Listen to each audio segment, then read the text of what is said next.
రాయపర్తి మండల్ మైలారం గ్రామ పంచాయతీ పరిధిలో ఉన్నాం. మనతో పాటు బీఆర్ఎస్ బలపరిచిన సర్పంచ్ అభ్యర్థి పేరేంది గాడిపల్లి రాజు మనతో ఉన్నాడు. సో అంటే ఏ విషయాన్ని జనంలోకి తీసుకెళ్తారు ఓటు అడగాలనుకుంటున్నాడు, తన గెలుపుకు కారణాలు అంటే ఏ రకంగా గెలుద్దామనే ఆలోచనలో ఉన్నాడు అనే విషయాన్ని తను అడిగి తెలుసుకునే ప్రయత్నం చేస్తాం.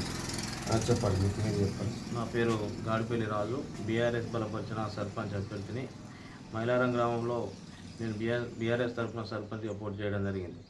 గతంలో ఇప్పటి వరకు కూడా వితంతు పెన్షన్లు కానీ జనరల్ పెన్షన్స్ కానీ ఇప్పటి వరకు ఎవరికి అందడం లేదు. చాలా సమస్యలు ఉన్నాయి ఊళ్ళో.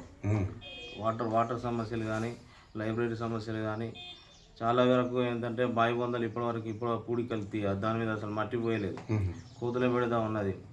కూలిపోయిన ఇళ్ళు ఉన్నాయి, వాటిని అట్నే ఉంచుతారు. ఇంకోటి ఏదో కోతుల బెడదలు ఎక్కువ ఉన్నాయి. ఊర్లో ఇంతకుముందు శ్మశాన వాటికలు ఊరికొకటి కట్టిరు కానీ ఇప్పుడు అవి సరిపోవడం లేదు. జనాభా పెరుగుతుంది కాబట్టి కులాల వారిగా శ్మశాన వాటికలు ఏర్పాటు చేయాలి. వాళ్ళకు వాటర్ ప్లాంట్ ఒక్కటే ఉన్నది. వాటర్ ప్లాంట్ ఇంకో 2-3 అవసరం పడేటట్టున్నాయి.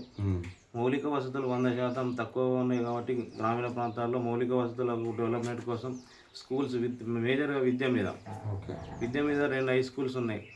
వాళ్ళకి ఏ విధంగా విద్యను అభ్యసిస్తారు, కనీసం వాళ్ళని పట్టించుకున్న నాదులు లేదు. ఎంతమంది ప్రిన్సిపల్స్ ఉన్నారు, సబ్జెక్టులు అయిపోతున్నాయా లేదా అనేది కూడా లేదు. ఒకవేళ 10th వస్తే వాళ్ళకి మెటీరియల్ ఉందా లేదా. మిగిలిన కార్పొరేట్ స్కూల్లో దీటుగా కూడా గవర్నమెంట్ స్కూల్ని డెవలప్ చేయాల్సిన అవసరం ఉన్నది. వైద్యానికి సంబంధించిన ఒకటే మనకు ప్రభుత్వ దవాఖానలు పెట్టిరు, అంతకంటే మెరుగైన వైద్యం అందించాలని చెప్పేసి దాన్ని ఇంకా డెవలప్ చేయాలి. అవసరమైతే మెడికల్ క్యాంపును విడతల వారిగా, వాస్తవానికి మంత్లీ వైస్ అన్న ఒకసారి పెట్టాల్సి వస్తుంది. కార్డియాక్ స్ట్రోకులు కానీ బ్రెయిన్ స్ట్రోకులు కానీ ఎక్కువ వస్తున్నాయి. ఈరోజు కూడా ఒక బ్రెయిన్ స్ట్రోక్తో చనిపోయే అవకాశాలు ఉన్నాయి మైలారం గ్రామంలో. వాటిని కూడా 100% నిర్మూలించాలనే ఉద్దేశంతో నేను బరిలో దిగడం జరిగింది. ప్రజల నుంచి మీకు స్పందన ఏ విధంగా? ఇప్పటికీ ప్రజల నుంచి చాలా స్పందన ఉంది. ఎస్ఆర్ఆర్ ఫౌండేషన్ శ్రీనివాసరెడ్డి ఆయన చాలా సేవలు గ్రామానికి అందజేసిండు.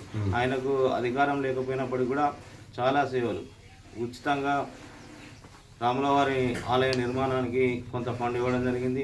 కులాల వారిగా కమ్యూనిటీ హాల్స్, వారికి కావాల్సిన దేవాలయాలను కూడా కట్టియడం జరిగింది. పిల్లలకు స్కూల్స్, హ్యాండిక్యాప్డ్ పిల్లలకు పిల్లలకు ఎలక్ట్రానిక్ వెహికల్స్ కానీ చాలామందికి ఇవ్వడం జరుగుతుంది. ఆయన అండదండలతోటి ఊరిని అభివృద్ధి చేయాలనే ఉద్దేశంతో బీఆర్ఎస్ అభ్యర్థిగా పోటీ చేయడం జరిగింది. ఓకే, ఇదండి. అంటే ఇన్ని రకాలుగా మేము ఏ అధికారాలు లేకుండా కూడా ప్రజల్లో మమేకమై ప్రజలతో కలిసి ఈ అభివృద్ధి కార్యక్రమాలు చేశాము. కాబట్టి ప్రజలు మా వెన్నంటే ఉన్నారు, మమ్మల్ని గెలిపిస్తారని ఆశాభావాన్ని వ్యక్తం చేస్తున్నారని చెప్పడం జరిగింది. కెమెరామెన్ కిషోర్తో శ్రీనివాస్.